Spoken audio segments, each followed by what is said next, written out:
Hello everyone and welcome back to AIRS. Today we're here at the Interlagos circuit in Brazil for the third round of the season. Last season this provided the closest race of all, with the gap at the end being just 0.02 of a second between Thomas McHugh in his McLaren and Mitchell Langenberg in his Benetton.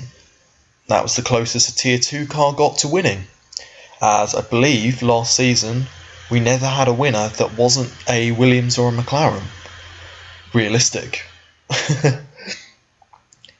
And so yes, we're here today for 27 laps, and so far it's a Reina Akikawa domination as she has won the first two races of the season, and that is pretty miraculous seeing as she was brought in at last minute.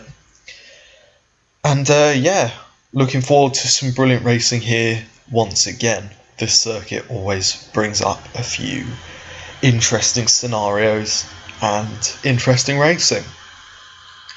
Without further ado, let's get down to the grid.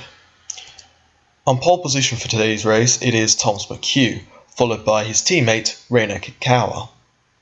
I believe this is his third pole in a row, so Thomas McHugh certainly showing that he has the pace. Finley Taylor lines up third, followed by Louis Sage and Isabel Harvey. Murray Sr., Langenberg and Coburn round out the top eight, the usual suspects. Then we have Samuel Gradin in the Tyrrell in ninth. Then we have Ronnie Sheffer, the first of 5 new drivers, as we've had an unintentional transfer window going into this one, and we've certainly got some new drivers. Ronnie Sheffer, the German, is the first of them, followed by Geddy Schultz, the Canadian. He's lining up right alongside both of the Lotus brand new drivers. Then we have Nicolo Sciacatano and Camille Fever, forced to be reckoned with in the footworks.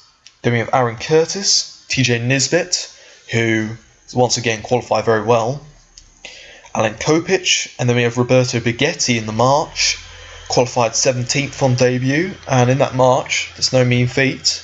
Jin Chan won in the Scuderia Italia Dallara, 18th on the grid.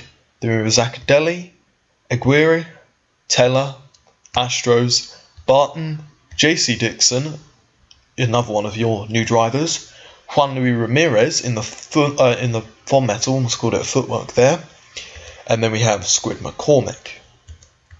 So without further ado, let's get into the 27 laps of the Brazilian Grand Prix.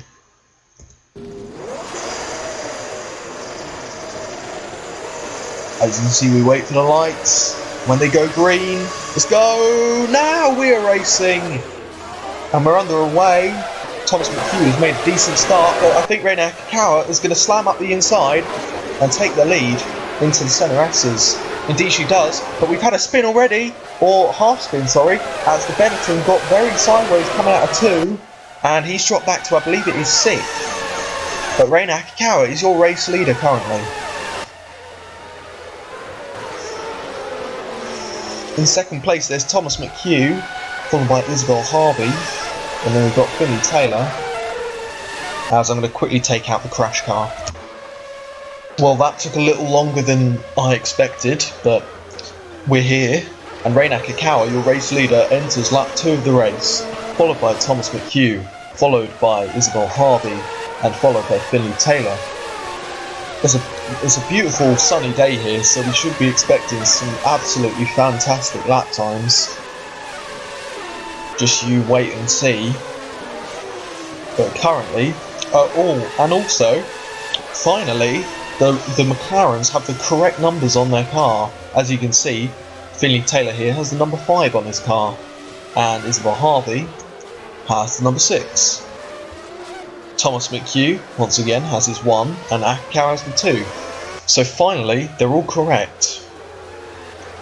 I apologise for the first 2 rounds of them being incorrect, but really I couldn't work out why. Anyway, Akikawa not pulling away here. And Thomas McHugh sitting in a little further behind, and Isabel Harvey is certainly not letting go either. Little gap back to Finley Taylor, who's under attack from Louis Sage, and then it's Joseph Murray Sr. in 6th, Mitchell Langenberg battling for 7th with Christopher Coburn. In 9th position at the moment is Geddy Schultz, the Canadian. He's doing a good drive at the moment, but under attack from Camille Feather. As TJ Nisbet flies past the Tyrrell into turn 1. We're going to go back down the grid. The march of Roberto Baghetti holding off Aligier and one of the Lotuses who's dropped back. Roberto Baghetti, this so far is a very good performance from him. Ronnie Sheffer in 16th, he's dropped back a little bit from his starting position. I can see that's Alex Astros, I believe, as Marcus Aguirre goes up the inside of Sheffer, and so does Alan Kopich. That's a brilliant double move from them two. Jin Chan 119th, and then we have the two LaRousses, followed by the Fon Metal, who's already up to 22nd. And that, yeah, if you don't know, that Fon Metal is one of the worst cars on the grid, barring the Andrea Moda. And then we have the two Jordans and Michael Teller in the final March car, as he gets a little bit sideways out there. And back up front now we come, as they're going to blast around the final corner and back up towards the line, as we're going to enter lap 4 of 27. No pit stops, of course, once again. That isn't the way we run things. And the two Williams are breaking away finally, but what do you expect? They did a few upgrades coming into this race, both of them, and making that already dominant car even better. And certainly, they're really showing their power as they're breaking away from Isabel Harvey and the chasing pack. As we're getting on board from the Benetton Ford of Lewis H. So you're going to come around the right-hander here, first gear corner. You can take this one in first or second, but I think his wheel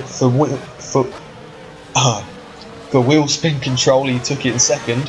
First into that one, and now you blast down this one, pretty much flat out, and down towards the sector 3 split. That was there. Rounded the final corner, or final real corner, and you come back up the isn't straight and up towards the line.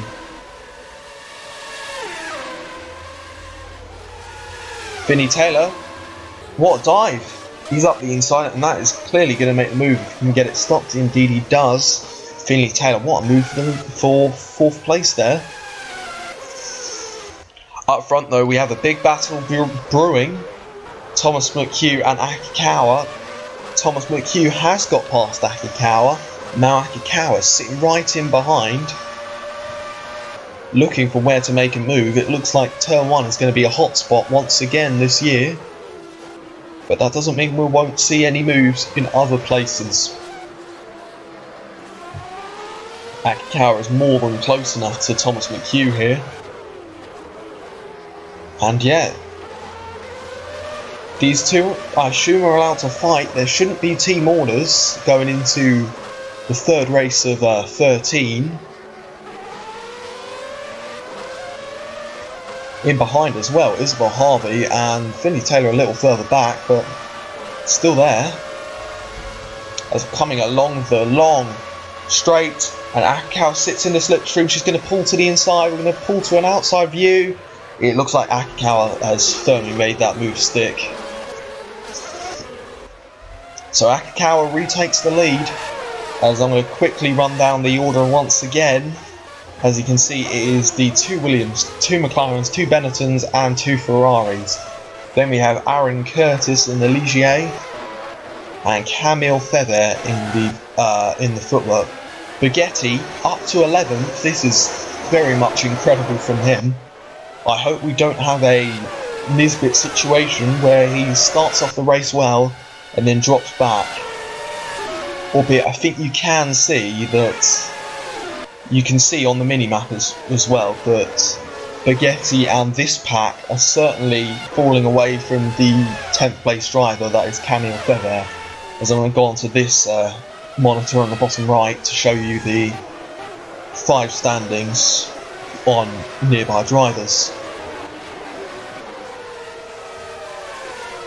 Going back a little bit more then, we have Aguirre, Schultz, Gralin, Kopich, Sharkatano, Sheffer, Cormick, And then we have Nisbet, who's just been overtaken. Jin Chanwon, Juan Luis Ramirez is. Oh, this is the pack we should be watching.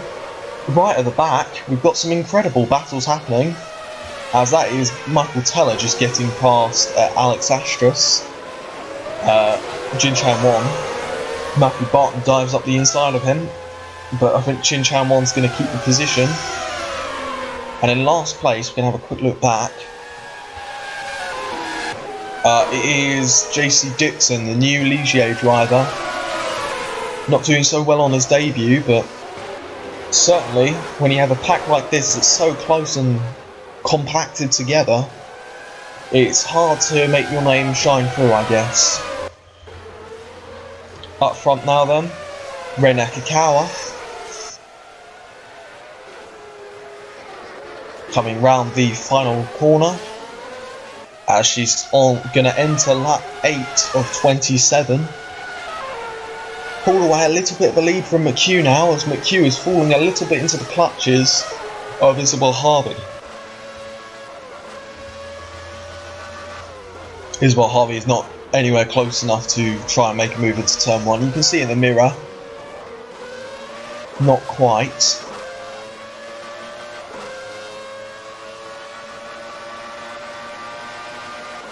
Hitting 185 by the end of this little straight. I haven't checked what the stats for the speed trap is on the main straight, but I can only assume they're getting around 200 miles an hour near the end of the straight. So McHugh here, right on the back of Akikawa once again.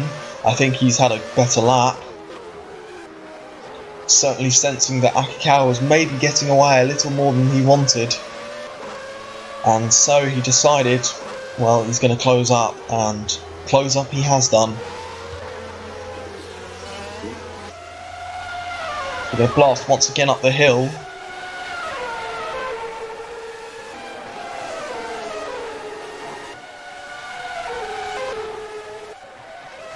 Across the line, entering lap 9. And down the centre S's once again. It's really nice to see the cars through there. Let's get a nice, I don't know what view to call it really. Cinematic perhaps.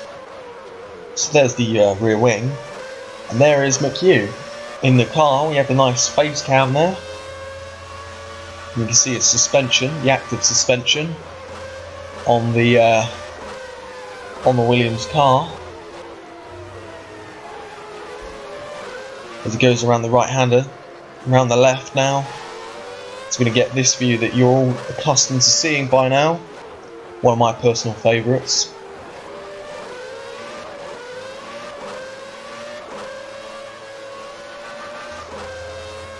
Yeah, the only issue with this view is the mirrors are steamed up,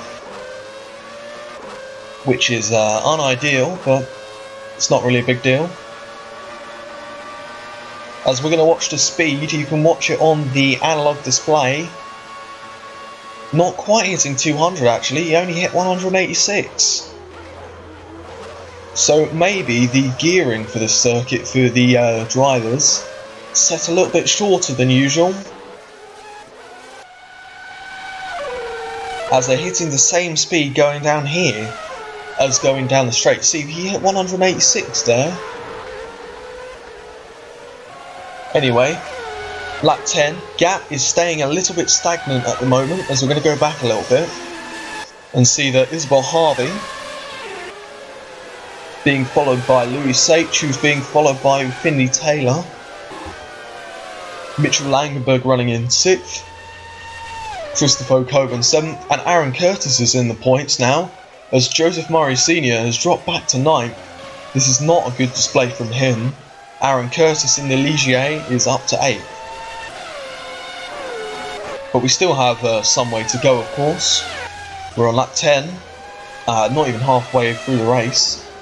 Marcus Aguirre, he's in 10th. Jeremy Graden, Fevre, Sheffer, Sharkatano, Kopich, Schultz, Juan Luis Ramirez in that Fon Metal, just being overtaken though is battling for 17th.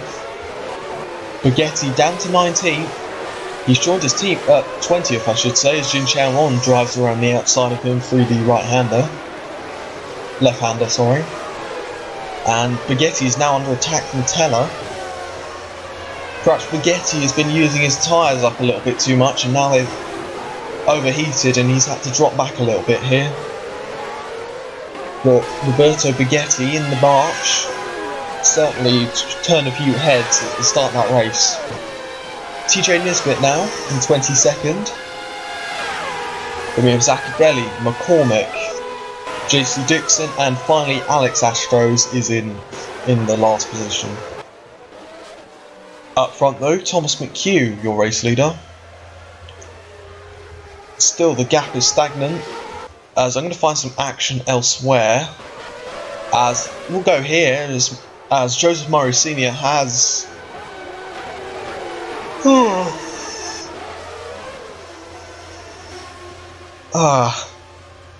This is why I shouldn't record it as soon as I wake up, really.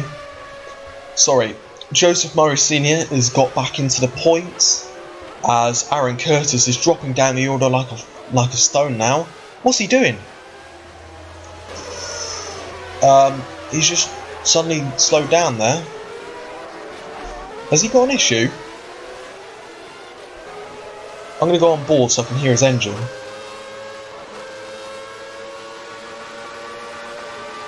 Doesn't seem like he has an issue. I mean, he's not getting up to that high of a... braking very early.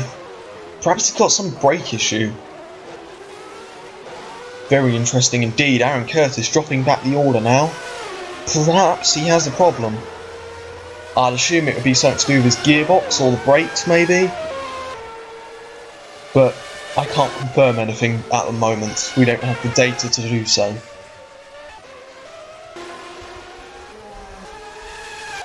Right, going up the order once again, the two Williams are level on the track once again.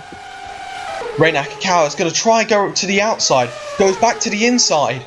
Akikawa senses it. She's going to stick her nose up the inside, they're side by side. Akikawa gets a little bit sideways. Thomas McHugh tries to stick to the inside, but Akikawa has actually made the move work. Came from very far back and did it very late, but Akikawa has made that move work. Now McHugh having a little look to the inside into there.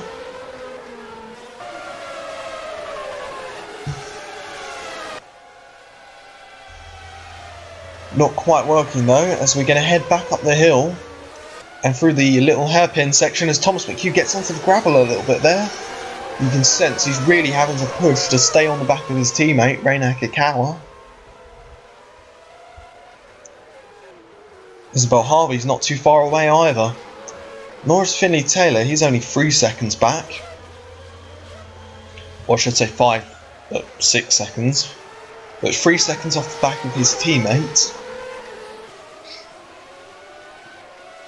So therefore a podium definitely in sight for the Canadian driver Finley Taylor. As we're going to head back up towards the line, as you can see Thomas McHugh has been dropped a little bit there.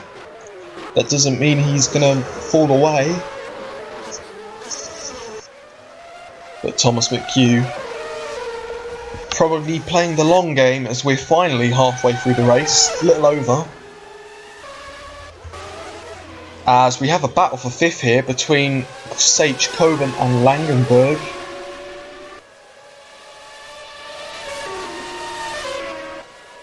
As we're going to go back a little bit here, Mitchell Langenberg, is he going to look to the inside? No, he doesn't.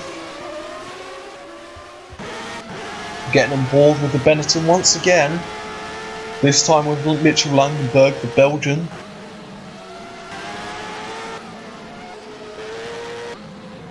Battling for 5th with his teammate and the Ferrari. Certainly has the pace to do so. I believe he has the fastest lap of the race. I'll quickly check that. Indeed he does. It's a 1 minute 12.9, of which he has done. And that is certainly quicker. Certainly the fastest lap of the race, and certainly faster than the pole time as well. These drivers really pushing hard in the race. And they can afford to do so when the track is so hot and the tyre wear is, well, non-existent really, because AIRS. Why did I call the league AIRS? It's just a tongue twister every time. Back up front though, Reina Akikawa in your race lead, with Thomas McHugh sitting in behind. We're going to get a proper on board.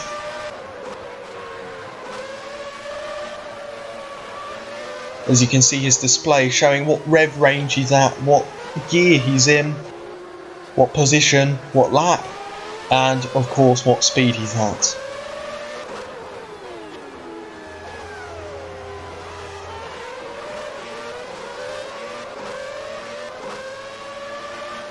Round the left, and down towards the final corner. I think he's close enough to try and make a move, albeit Akikawa made a decent exit. But McHugh's going to close up in the slipstream all the way down the straight, you can be sure of that. And we're going to see him move to the inside. Up the inside into turn 1, we're going to have to go a bit wider to show you. And indeed, Thomas McHugh gets the move done cleanly. He is your new race leader. But Akikawa now, sitting right in behind. Perhaps we'll see a move into this corner. Indeed, she looks up the inside. A little bit of a bump on his rear tyre. Doesn't quite make it work.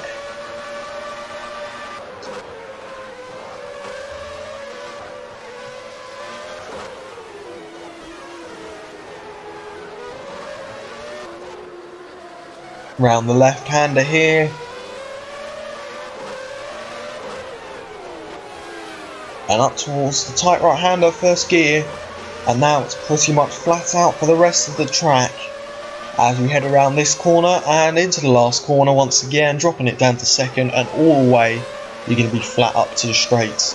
We'll stay on board with Akikawa now, as we're going to be watching her. So we go up towards turn 1.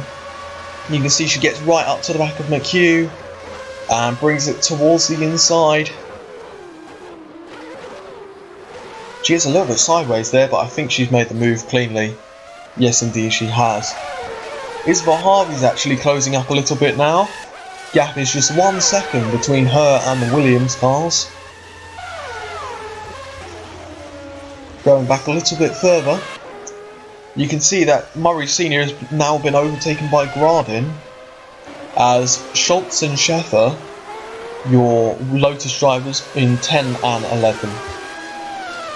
Matthew Barton's made a brilliant recovery, he's up to 12th. Then we have Feather in 13th, Aaron Curtis 14th, TJ Nisbet 15th, Juan Lu Ramirez in that front metal is in 16th. Jesus Christ. Shai Katana 17th, we have Teller, Chamwon, Kopich, Aguirre, Zaccadelli, Dixon, Astros, as Astros looks to the inside, but Dixon defends the line.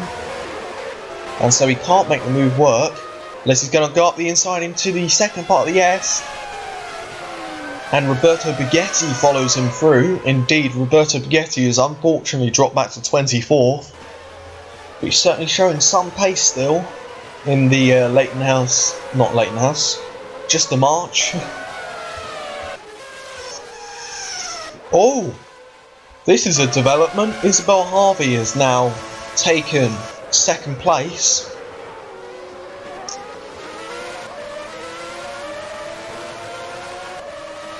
Thomas McHugh drops back to third now, as Isabel Harvey, can she close up on Akikawa? I don't know about that one, but certainly McHugh's going to be pushing her to do that.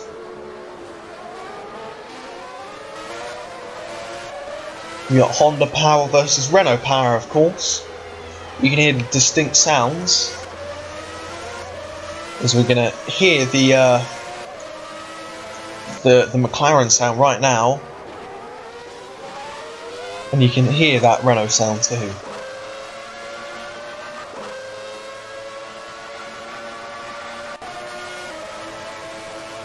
Yeah, the Honda has a bit of a raspy tone, and that's certainly not a bad thing in my opinion. It sounds bloody brilliant. as do all of these cars, and they all look really nice too.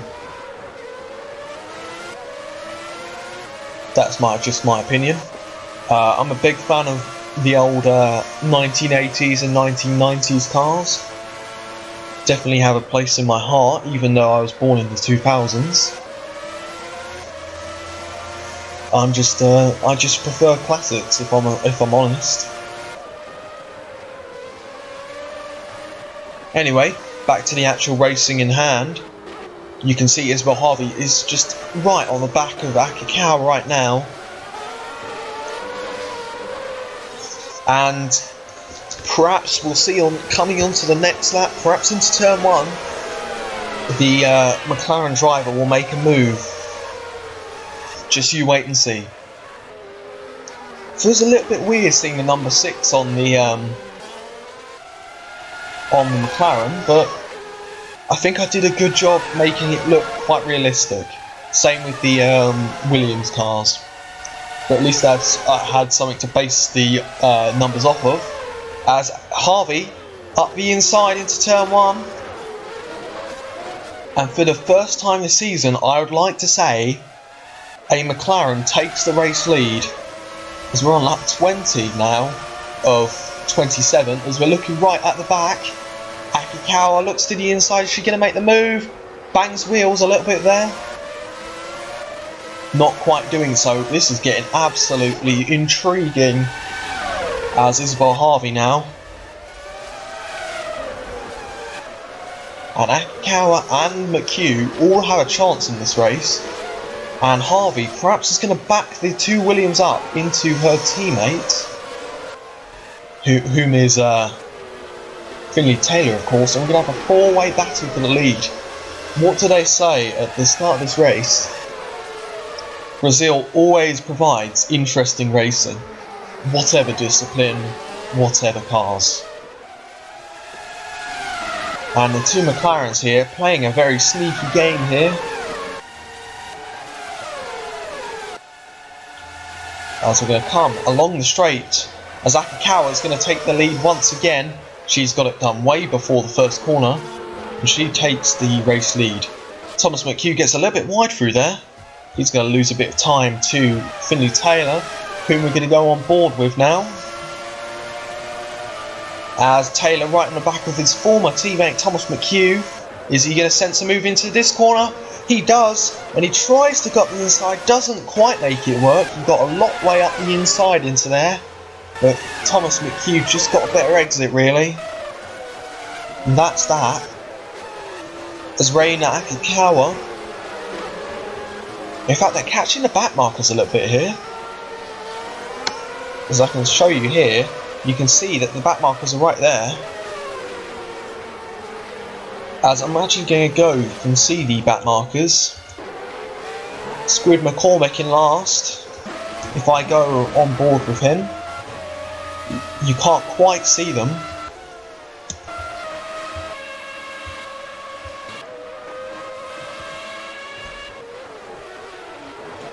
Spaghetti up to 22nd now, as I'm going to do a quick scan through the field. TJ Nesbitt up to 12th. This is brilliant from the Minardi Lamborghini driver. He's doing a fantastic job. Matthew Barton doing an even better job. He's battling for 9th in that Minardi. That Minardi really does have pace, but not the consistency. As the two Williams have regained their 1-2 positions, as we're on lap 22 of 27 now. And the two McLarens, their plan has kind of fallen apart a little bit here.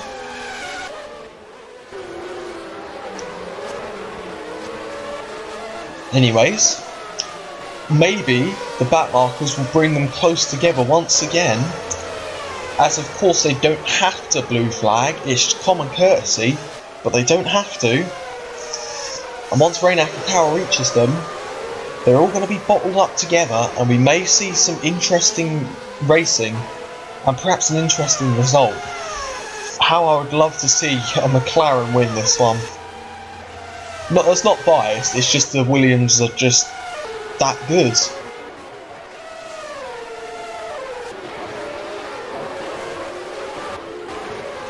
through turn 1.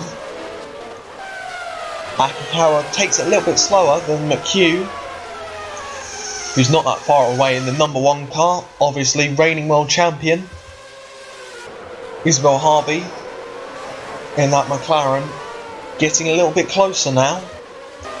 We're going to quickly have a look at who has the fastest lap. Still Mitchell Langenberg on a 1:12.9.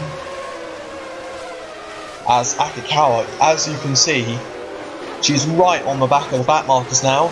It looks like McCormick is going to try and let her past. Not quite. As you can see, she's stuck right at the back of McCormick.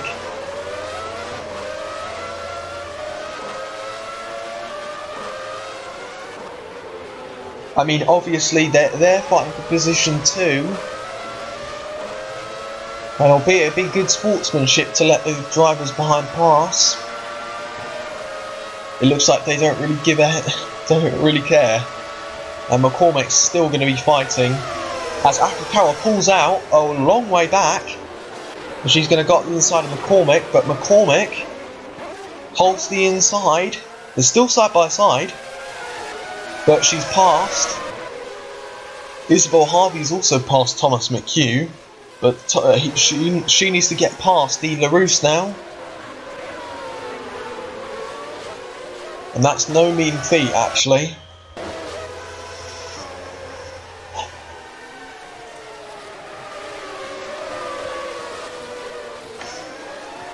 Oh, just noticed that the front metal of Juan Luis Ramirez has dropped down to 25th. I mean, it's expected, but I really wanted him to get a top 20 at least. And he was certainly looking like he was going to get a better result. Certainly that will have turned a few heads in that front metal. Not a good car, and he's making the most of it, really.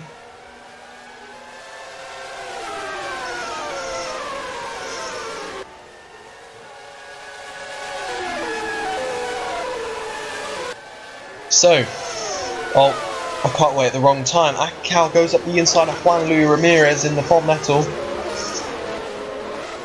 And yeah, that move is pretty much stuck. Oh, Louis Sage, where has he come from? Louis Sage has come out of nowhere and he's now in 4th on lap 25 of 27. With just 3 laps to go as Finney Taylor actually tries to overtake him up the inside into there. Doesn't quite get it working. But this is certainly an interesting finishing order if it were to finish like this. Who's in 7th, by the way? It is Christopher Coburn, but Matthew Barton in the Minardi is in 8th. My bloody word. Joseph Murray Sr. is in 9th position. Sort of under attack from Camille Fever. And then we have what can only be described as a trolley train, as Samuel Granin has just been overtaken by both Lotuses into turn 1, and his teammate as well. Roberto Baghetti is on the back of this train as well, and so are the 2 Scuderia Italias, all of which are tier 4 cars, so all of which have a good chance to show that they've got pace here. But certainly, no one's impressed just as much as Matthew Barton in that Minardi. He's on course for a point, and that would be absolutely fantastic. So Louis Sage drops it up the inside into there, and I think he's actually made it work. Actually, not quite. Actually, I've said actually too much there. Anyway. Akikawa is now trying to overtake Michael Teller,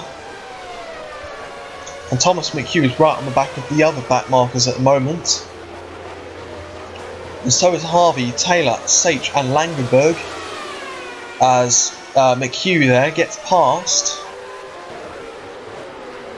as Akikawa runs a little bit wide and Juan Luis Ramirez unlaps himself. And this now means that McHugh is going to attack Akikawa once again. as they're both going to go to the inside, or so I thought.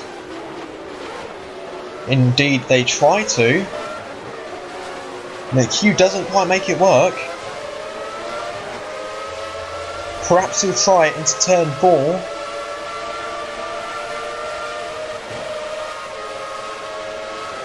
Not quite. Juan Luis Ramirez once again overtakes the race leader. This is certainly not good from him, but they don't have a courtesy to blue flag.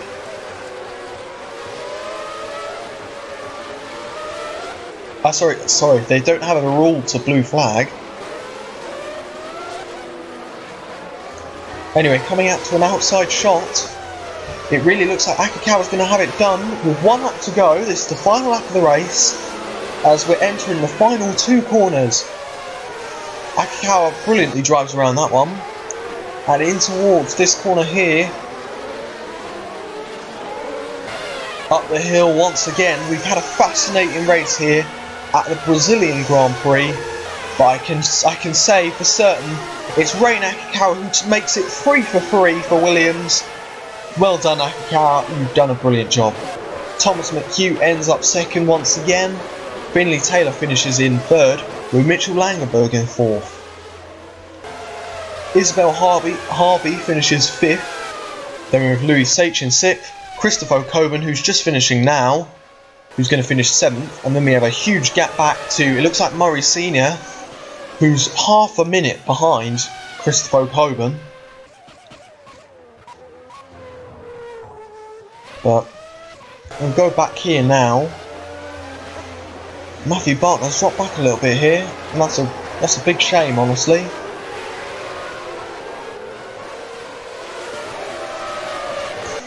However, your final points finisher for today's race is not a surprise. It's Joseph Murray Sr. in the Ferrari, who takes 8th.